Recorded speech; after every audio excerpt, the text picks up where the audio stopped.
Hello and a warm welcome to Federal's special program, Capital Beat. Yesterday, Congress President Mallikarjun Kharge was in Madhya Pradesh's Sagar district, where he made a big announcement that if Congress comes to power in Madhya Pradesh, the Congress government then will conduct a caste census.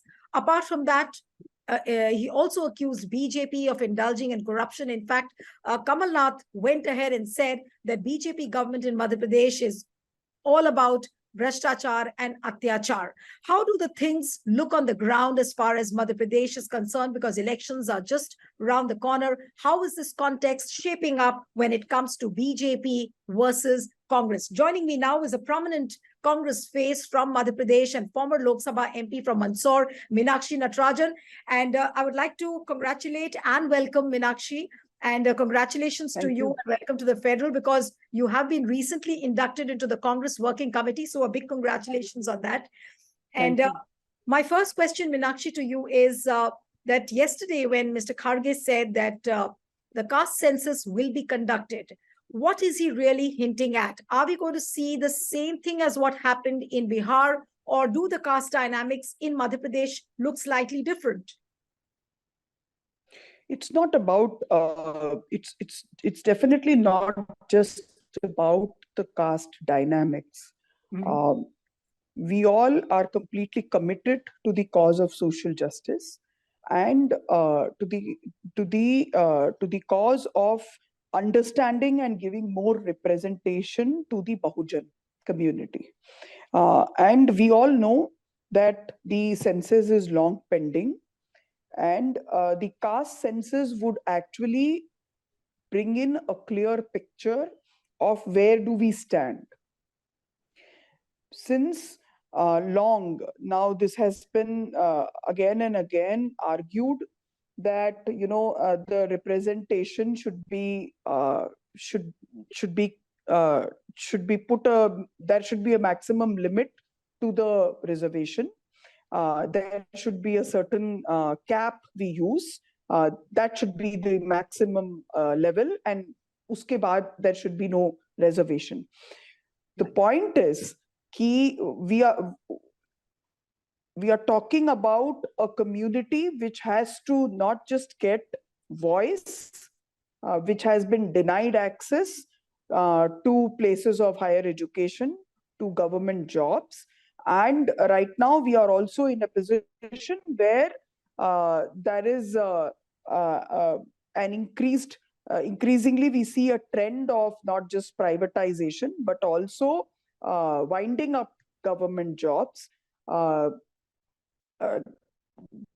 giving more and more jobs in contract basis. So that is the position we are in. And in this scenario, it is very, very important in order to understand what is the representation of different communities in the government sector and in different levels. Also to understand the situation of their economic mobility, their own economic justice. It is very, very important to ensure that we know the real picture and that we would get only through the caste census. Also, when we argue about economic reservation or reservations based on economic situation or economic conditions, it has to be kept into mind that in India, the social conditioning rather guides or is rather an indicator of where you would be, even in the economic, even when it comes to the economic classes. So I think that it is a very, very important step towards ensuring justice to all. Right. But Meenakshi, do you feel that through this narrative of social justice, are we seeing a return of the Mandal era in some way? See, today, after economic liberalization, we have to understand that in India, caste is a reality. We cannot completely, we cannot deny that it is a reality. And in order to annihilate complete caste-based injustice, we first need to understand what is the percentage of a particular community. And since in a hierarchical society, and in a social hierarchy, since the person to whichever caste he or she or they are born determines their position not just socially but also economically, it is very, very important to understand where we are. Right. Post economic liberalization, in the era of rights-based framework, where we came up with a framework which would provide a certain minimal guarantee of employment, of accessing information, of forest rights to everyone, regardless of what the caste or community of the person is.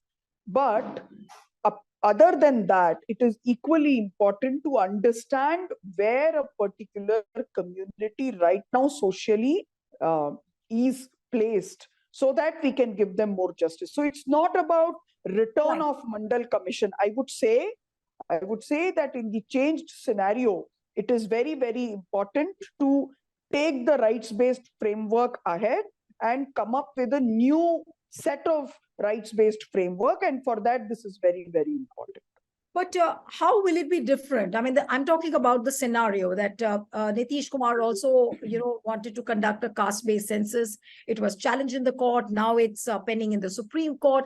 Now, if Madhya Pradesh government does the same, it will face the same roadblocks. Because here, the central government, it's about the political will of the central government. Ultimately, they will have to conduct it. Now, as long as they are not willing, so no matter how much the opposition raises its voice, it will be just reduced to a rhetoric. But so that is where the question of the union of states come into the argument, and right. It should take the center stage. Increasingly, what we are seeing is a set of imposing rules, and the central government has in fact started curbing all the federal features. It has forgotten the fact that we are a union of states, and the state governments have every right to legislate for just cause within the framework of the Constitution for the people of their own state. And when the state governments talk about rights, they call it reverie. When the state governments want to understand the social fabric of their society, and because we all know that in India there is a difference between every region when it comes to the social fabric. Some communities in certain regions would not be treated as backward as in some other regions. So in order to understand the social fabric of a particular society in a particular region, if a state government wants to conduct the caste census, it has got every right to do it. And this larger debate of trying to cut down the state government's rights should be brought back into the debate, and every state government should come out and deliberate on these issues. And this is just not only about the caste census. We see this happening when it comes to rights. We see this happening when it comes to giving more voice to the states in the GST Council, even in other matters. So this is a larger debate, and this is also a debate where we want to further decentralize the powers. And in fact, just not about the state governments, but the powers have to be decentralized to the level of the local self-government. Right. But are you hopeful that opposition will be able to expose BJP's intentions regarding this particular purpose and the kind of narrative which the opposition is building up regarding this? I'm completely confident about it. And I think the entire idea behind the India concept is about this, to take these issues to the people. During the Bharat Jodo Yatra, we have seen that all these other issues could strike a chord with the people, and definitely in a democracy, it is finally the acceptance or the mandate of the masses which makes a difference, a huge difference. So this is the time for us to take these issues to the people. And it is just not about social justice, it is also about social change and economic political change, and to bring forward an alternative social, economic, political system. Right. Before I get into the Madhya Pradesh election scenario, I would like to ask you another question that we've also seen days of Arjun Singh. He also tried to reach out to the backward castes, and he had his own formulation about the social justice. Now, from Arjun Singh to this year of 2023, how do you think that the things have changed in Madhya Pradesh when you talk about the caste formulations, the caste calculations, and the caste dynamics in Madhya Pradesh specifically? So I would say that during the early 90s and in the late 80s, when Arjun Singh ji was in the helm of affairs, and the Congress party had a roadmap going forward. It was understood that we need to not just talk about social justice, but it also has to reflect in our programs and in our policies. And at that time, of course, Arjun Singh ji tried his best. There was a commission which came up for the OBC reservation. It came up with its own recommendations, and there was a way forward. I would say post 91, when we started up with the economic liberalization and globalization, what we have realized is that the not just economically vulnerable, but those groups which are socially vulnerable have to be, we have to ensure protection, guarantees, and rights, because in the Indian society, socially vulnerable and marginalized groups are also facing the economic vulnerability. So it is very, very important to come up with new solutions. So when during the UPA time, we did think about the OBC reservation, but in the last few years in Madhya Pradesh and in the last decade, barring this 15-month government where from between 2018 to 20, we had quite a brief period. It has been completely ruled by the BJP. And what we have found is that there is backlog in government appointments that has not been even today fulfilled. Also, we found some years back caste violence in Bhind, in Morena, and justice has not been there was no discussion at all on how justice can be ensured. So this is again a changed scenario where the chief minister claims to come from a particular community. He talks of being the farmer's son, but justice has been denied, not just caste-based, but also not just socially, but also to the economically challenged society. So this is now a changed scenario where it is very, very important to give justice to not just the landowning OBC communities, but also to those communities who have also, even in that hierarchy, are left out. So that is very, very important. And we can see the difference where, for example, in the state like Tamil Nadu, where they thought about it much, much earlier. And that is why they could improve on many other indicators, for example, in education, in health, and in many other sectors. So that it is very, very important that Madhya Pradesh takes this forward. Coming to the elections now and the scenario on the ground, my first question would be that why would the people vote for Congress this time in Madhya Pradesh? Yeah. So I would say that number one, first point, I would say that this government has quite undemocratically usurped the mandate given by people, and it did set aside the mandate given by people. And we all know the kind of means which were used to usurp power in Madhya Pradesh. And I would also say that all their promises have remained hollow to this day. Right. They talk about beti bachao, beti padhao, but the kind of violence the women are going through, not just in the entire country, but also specifically in Madhya Pradesh. We all know about the domestic violence, about the marital violence they go through.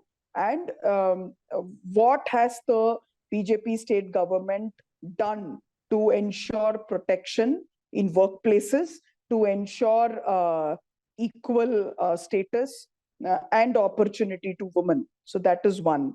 Number two, I would say that increasingly in Madhya Pradesh, where the government schools, there is a systematic campaign to shut down the government schools. They talk about beti bachao, beti padhao, but when the schools are the government schools access is denied to the poorest of the poor, the first sufferer would be a female child, would be a girl child. So that is one which has to be which is one important agenda for us to take to the people. Second, what has Madhya Pradesh done for employment of the younger population? Just doing some big events doesn't ensure any kind of new manufacturing industries set up in Madhya Pradesh. It has not ensured any job security. It has not ensured any new employment generation to the youth. So I would say, so that is one other major issue. And third, the kind Are you of also telling the people how you would get in the jobs when you go to the people on the ground? definitely, Has Congress started telling the definitely, people how you will give them employment? definitely, we would be coming up with a manufacturing policy where we want an inclusive growth, where we want the young people of Madhya Pradesh to get meaningful employment, not about pakoda or any other such jumlas. And the third and very important thing, the kind of ill treatment which has just happened with the tribal community person in Madhya Pradesh, that very clearly shows where Madhya Pradesh, where is the BJP government leading Madhya Pradesh into. It is just not about social justice. It is also about the dignity of a human being, of a particular community, of the scheduled tribe, which are around 19 to 20% in Madhya Pradesh. So I would say all these three important areas of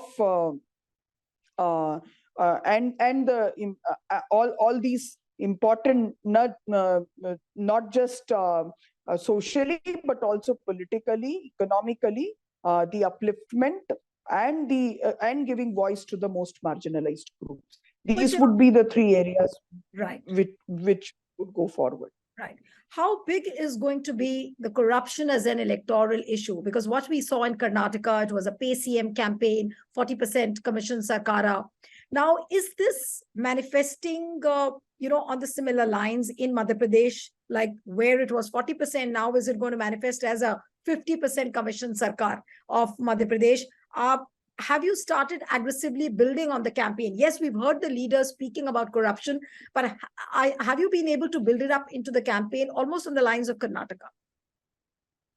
Well, strategically, these things would be decided by of course, the campaign committee and the Madhya Pradesh state Congress leader, who is leading us in these elections. But I would definitely say that it would be very much similar to the lines we took in Karnataka. Right. So are we going to see the Madhya Pradesh election almost where the Karnataka model is going to be followed?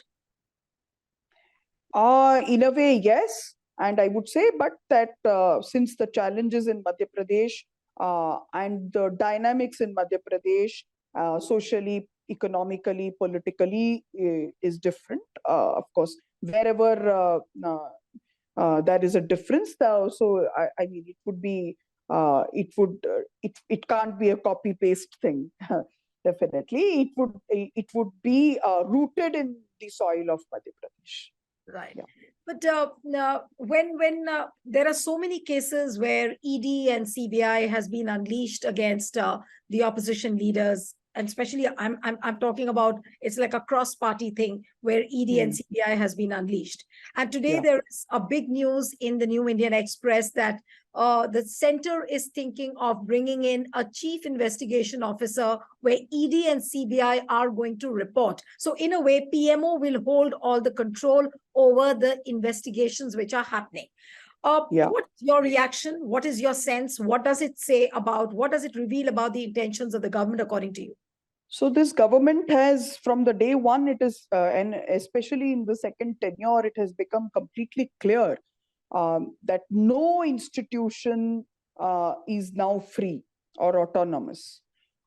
There is a complete institutional capture by the PMO, and we have seen that there is actually no atmosphere of a free and fair election. That is exactly what Rahul ji has also been talking about, even not just in India, even abroad, answering questions of several individuals and students and in university campuses. That is exactly what the fear is and the challenge is. And I also but see it as a huge opportunity, because I have complete faith in the organic wisdom of this of the people of this country. And I know that this kind of a control, top down control, will not be tolerated by the people of this country, and ultimately the spirit of democracy would prevail. And I see this yet again as a yet I see this as yet again a systematic means of capturing information, systematic means of keeping control of all kind of institutions. So we have seen systematically RBI, Election Commission, CBI, ED, you rightly pointed it out. They do not want to strengthen the democratically and constitutionally uh, uh, empowered committees. So, like for example, the RTI and other things have been weakened. So, if they are actually particular about stopping corruption, so RTI should have been strengthened. But now all of this has been has given some extra constitutional roles only in order to curb the democratic institutional mechanism. So Right. I see it as yet another assault on democracy. Right. But why do you think Modi government is doing? What is your opinion about why is this institutional capture being carried out relentlessly? No matter how big the This has majority not they have. happened. Yes. This has not happened in history for the first time in any country. We have seen this happening in the Western world. Germany, in Italy. This has happened time and again. And this is happening with us now. And this is high time that we wake up and we realize the kind of challenge we are facing today, or our democracy is facing today. So do you think that it's a case of too much of majority which has spoiled the government, with a brute majority has spoiled the government, and it's high time for the citizens now to decide whether you should be giving a brute majority to any party, whether it is BJP or any person, any other party? It is not about majority which in the parliament. It is a very odd combination of the most powerful and this is a mutual power exchange. I mean, between the most powerful corporates and very few individuals of a political party. I would not even say that it is It is about the ruling political party. It is about some few individuals within that ruling political party. If the ruling political party would have enjoyed this kind of power, it would have been a different scenario.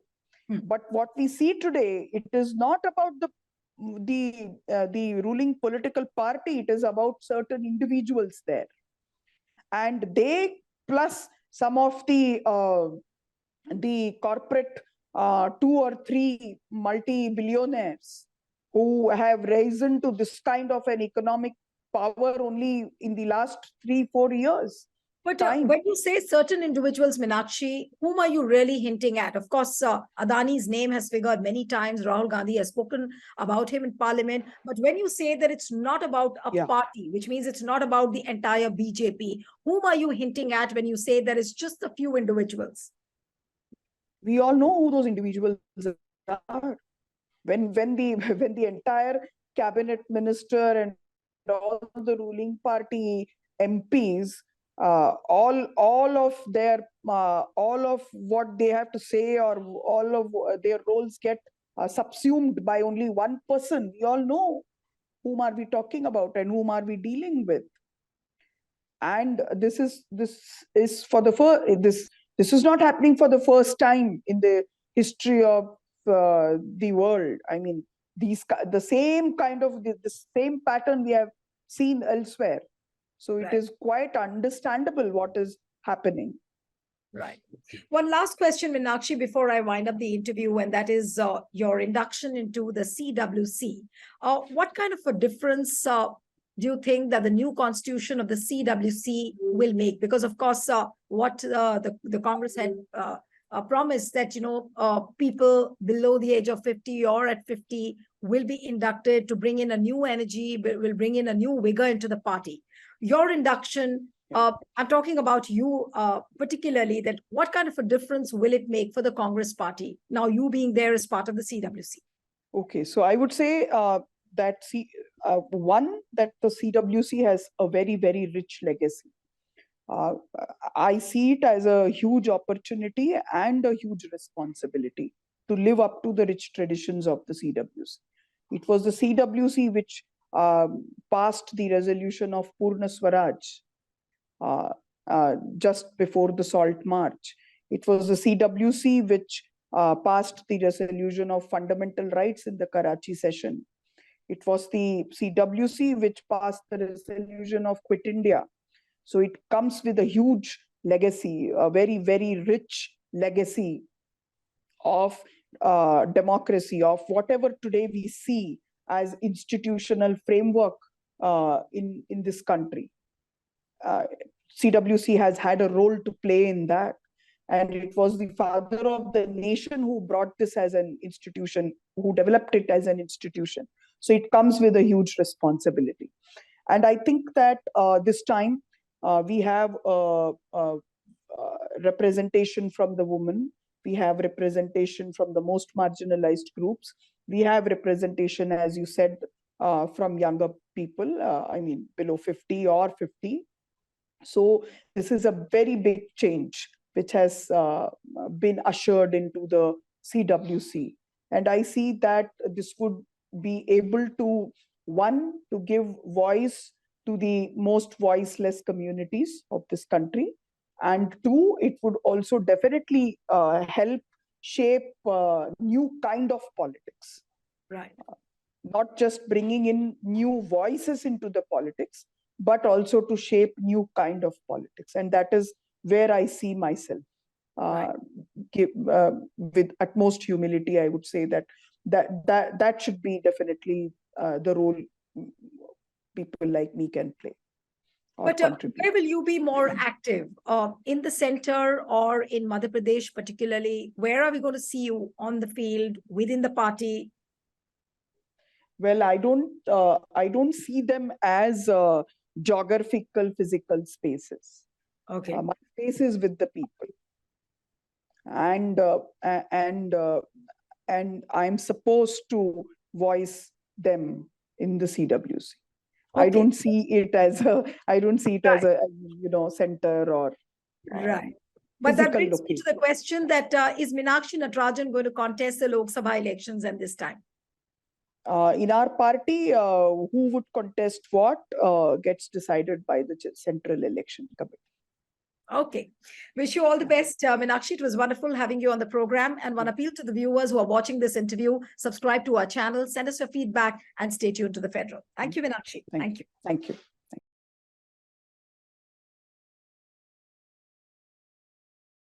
Subscribe to the Federal's YouTube page for more news and updates.